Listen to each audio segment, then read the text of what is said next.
Colchester is a relatively quiet town in Essex, in the southeast of England, but it's been in the news for all the wrong reasons over the last 2 decades.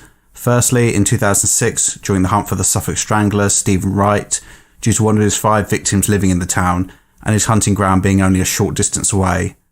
However, the people of Colchester were gripped by fear more recently, in 2014, when 2 people were stabbed to death, apparently at random.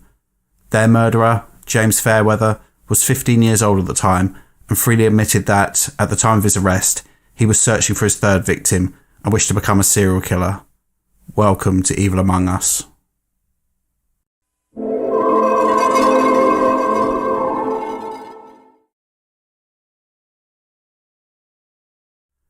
In 2014, James Atfield was 29 years old, and his life had unfortunately deteriorated massively in the last 4 years due to him having been in a serious car accident in 2010, which left him with brain damage and significant disabilities. He'd cut himself off from his 5 children and was trying to come to terms with the changes in his life, and had turned to alcohol use as a way to cope with his depression. On the 28th of March 2014, James went into Colchester town centre and was consuming alcohol heavily. This footage shows his final movements just hours before his death. By 1 AM on the 29th of March, he was sleeping off the effects of the alcohol in Castle Park. A member of the public came across him and asked if he was alright, to which James said he was, and he was warned to be careful sleeping in the park. Unfortunately, little did he know that James Fairweather, a 15-year-old serial killer-obsessed schoolboy, had snuck out of the family home about 2 miles away, armed with a knife and wearing gloves, roaming the streets looking for someone to kill. Sometime between 1 AM and 5 AM, Fairweather came across James whilst he was asleep and attacked him. Fairweather first stabbed James in the stomach 4 or 5 times, then went to stab him in the side of the head but missed, and ended up stabbing him in the eye. However, James did not stay unconscious for long, and he screamed when he was stabbed in the eye and tried to fight back, with him receiving defensive wounds as he fought for his life. Fairweather then went into a frenzy and stabbed James 102 times. This included numerous stab wounds to the head and several stab wounds in the side of his neck, which severed his jugular vein. Fairweather then saw a light and thought someone was coming, and so fled the scene. However, James was not dead, and when he was found by a member of the public at just before 6 AM, he was still alive, although suffering from horrific injuries, with him essentially having been butchered by Fairweather. James unfortunately was pronounced dead just half an hour later. Fairweather disposed of the knife and put his bloody clothes in a bin bag to be collected by the bin men, and went about his day, convinced that no one would link him to the crime, and, unfortunately, he was right. We all have a fear of the big bad stranger who might harm us, but in fact stranger murders are actually quite rare, and people know their murderers in approximately 70 to 80% of cases. Stranger murders are the hardest to solve, as there's no obvious motive and no link between offender and victim.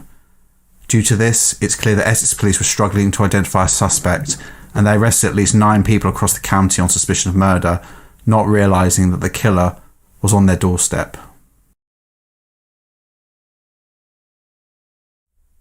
Nearly 3 months later, Fairweather was again on the prowl, looking for someone to kill.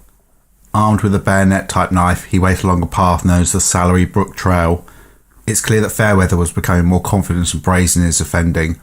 Whilst the first murder was approximately 2 miles from his home address, the next one occurred almost on his doorstep, as shown by this map, with the trail marked in green and the approximate location of Fairweather's home, based on media reports, being in or around the black circle.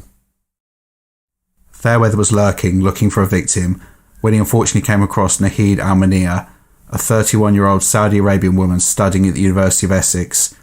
The trail is an easy access route between where Nahid lived in an area known as Greenstead and the university. It's not an area that someone would probably be walking at night, but during the day, it's considered safe. Unfortunately, on this occasion, this was not the case, and the offence occurred in broad daylight at 10:30 AM. Just before the attack, Nahid was walking to the university. There are no pictures of Nahid, which were released by her family, which is obviously their choice, only grainy CCTV footage of her last moments. Nahid didn't stand a chance. She was approached from behind by Fairweather, who stabbed her in the back and then spun her around. He knocked off the sunglasses she was wearing and stabbed her in the eye. She then fell to the floor, causing a fracture to the back of her skull. Fairweather then stabbed Nahid in the other eye, with these injuries being delivered with such force that the knife penetrated her brain. Fairweather would later claim that he went into a quote frenzy, during which time he stabbed her repeatedly. However, this was contradicted by the pathologist, who indicated that some of the 16 stab wounds on Naheed's body appeared to have been controlled injuries, suggesting they were inflicted to cause the maximum amount of pain, as opposed to specifically killing her. Naheed was discovered by a passerby a short time later, and the sight they saw was gruesome, with them initially describing that they thought Naheed's face had been, quote, smashed in, and that one of her eyes was, quote, hanging out of the socket. Paramedics attended the scene, but there was nothing that could be done for Naheed, and she was pronounced dead at the scene at 11 a.m. Fairweather again disposed of the knife and put his bloody clothes into a bin bag to be collected with the other rubbish. Again, the police were at a loss as to who the perpetrator could have been, and they questioned 70 of the locals. This did include Fairweather, due to a previous knife crime, which we'll return to shortly, but he gave an alibi and was not questioned again. By January 2015, the police had spoken to 900 potential witnesses, but were no closer to finding a suspect, with them potentially believing that 2 separate offenders had committed these crimes. The concern in Colchester was palpable.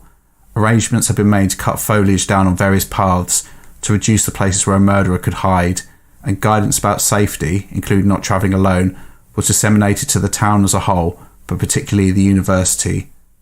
However, just a few months later, the perpetrator would fall into their lap. On the 25th of May 2015, this woman, Michelle Sadler, was walking her dog in the early morning when she saw Fairweather loitering and acting suspiciously in some undergrowth in an area close to where Naheed had been murdered, so again basically on his doorstep. Michelle was later referred to as a hero in subsequent news reports, and I think this is an accurate description. Due to her next simple action, she called the police. Police attended and found Fairweather wearing gloves and armed with this knife and arrested him on the scene. He would later confess to the fact that he was loitering, looking for a third person to kill.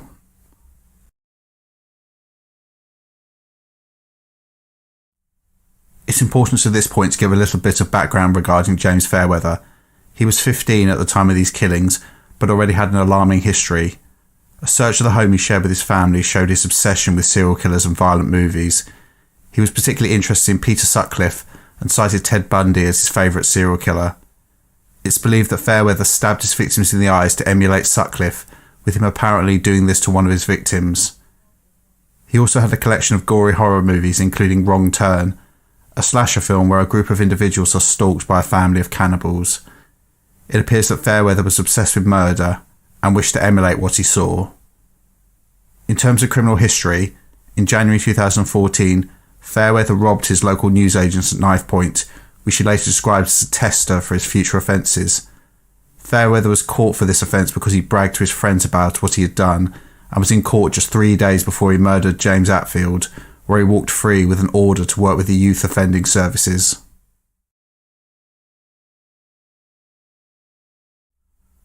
The police had no idea that Fairweather was the person they were after for the double murders until he gleefully confessed.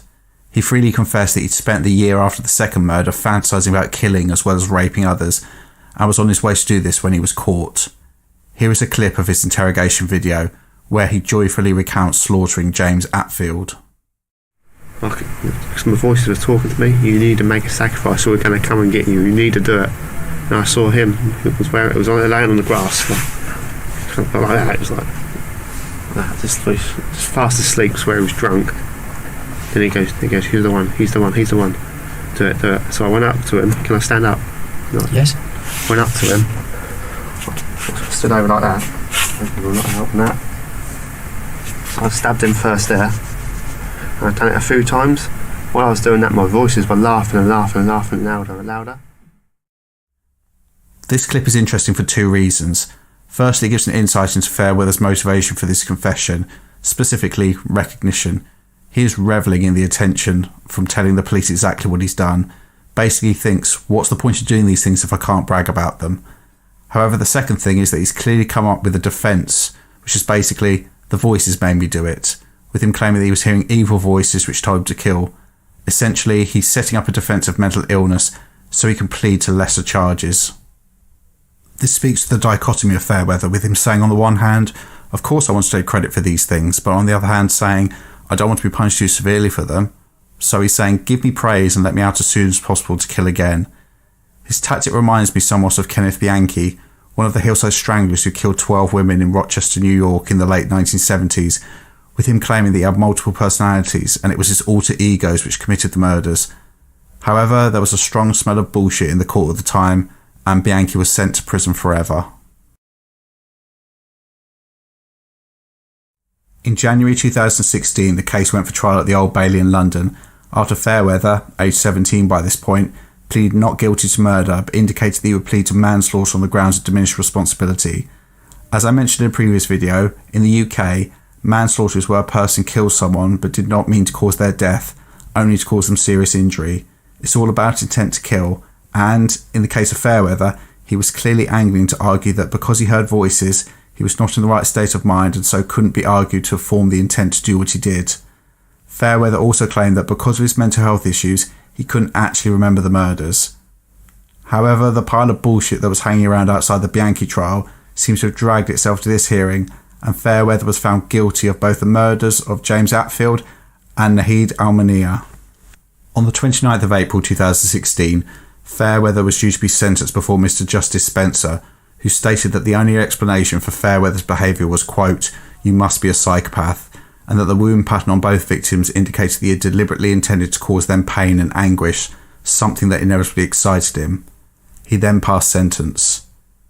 Justice Spencer stated, had Fairweather been an adult, the starting point for these offences would have been in excess of 30 years in prison, but because of his youth, he was sentenced to life in prison with a minimum term of 27 years before he can apply for parole. So the judge described Fairweather as a psychopath, but what is a psychopath? This is one of those loaded words that automatically brings to mind images of violent axe-wielding maniacs. Even with me, it brings into mind various people, including fictional ones, such as the character of Patrick Bateman from the film American Psycho. However, that's not what psychopathy is, and while some murderers and violent offenders are psychopaths, the two are not always linked. Psychopathy is a personality disorder, which is a lifelong pattern of problematic attitudes and beliefs and behaviours. There are many other types of personality disorder, including emotionally unstable, narcissistic, and dependent, all of which affect how people function in different ways. With regards to psychopathy, sufferers often have the following traits: behaviour that conflicts with social norms, disregarding or violating the rights of others, inability to distinguish between right and wrong, difficulty with showing remorse or empathy, tendency to lie often, and manipulating and hurting others. They are not automatically violent. There are plenty of psychopaths in society who have never violently harmed anyone, and these people can sometimes be found at the top of their industries, in part because they are ruthless and have little regard for who they step over to get there. However, when these individuals have violent attitudes and beliefs thrown into the mix, you have a recipe for disaster, as they have little barriers which will stop them, like most of society, acting on these thoughts, for example, not wanting to hurt anyone else. So like Fairweather, you can be faced with someone who can kill without conscience and will keep on killing until they are stopped.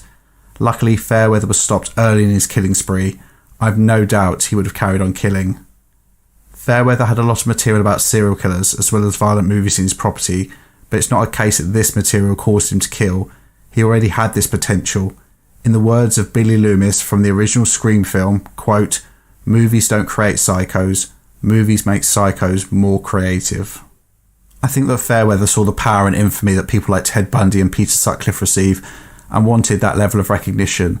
The way they killed their victims and the way the people were killed in the horror movies he saw simply gave him ideas of how he could achieve his overall goal. Psychopathy, like other personality disorders, is a lifelong condition. It's just about managing symptoms. In this respect, James Fairweather will always be a psychopath. There is no magic cure or pill which will give him empathy. There are therapies, but ultimately the best outcome will be that he's able to mirror the behaviour of law-abiding people and follow rules even if he doesn't agree or understand them. It will be for the parole board to make the decision about his release when he is at least in his mid-40s, but if deemed a danger at that point, he could well remain in prison for the rest of his life. So, what are your thoughts on this case? Had you heard about the crimes of James Fairweather before? Why do you think he did what he did? Feel free to comment, and any suggestions for future videos will be greatly received. I also want to say thank you for the views I've had so far, as well as the subs I've picked up.